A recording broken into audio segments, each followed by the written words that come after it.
Mrinal ठाकूरचे Dhule connection नेमकं काय?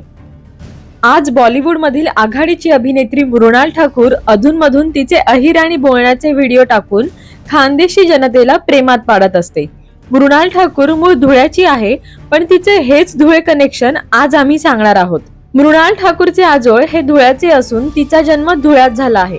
तसेच तिचे बालपण देखील धुळ्यात गेले आहे, म्हणून तिला एवढी परफेक्ट अहिराणी बोलता येते. तुमने काय वाटस मला ऐराणी नाही आहे, पठ्ठ काय समजेस मला Ahirani Khandeshi. It's is the love for language guys. आणि तथाच नाही शेमी, so why would I not know. पण आजी म्हणायची खिचडी करी राहिली ना तर पठ्ठ काय टाको, खोबरं टाको, जिरा टाको, कांदा टाको, लसूण टाको, शेंगदाणे टाको, स्वाद असायला पाहिजे बस. तिचे सुरुवातीचे शिक्षण हे जळगाव येथील सेंट जोसेफ कॉन्व्हेंट स्कूलमध्ये झाले आणि नंतरचं शिक्षण हे मुंबईत झालं आहे. मृणाल ठाकूरने विटी दांडू या मराठी सिनेमात देखील काम केले आहे. धुळ्यात मृणाल ठाकूर अनेक वर्ष उन्हाळ्याच्या सुट्टीत जात असे. तिचे आजोबा हे उपजिल्हाधिकारी होते.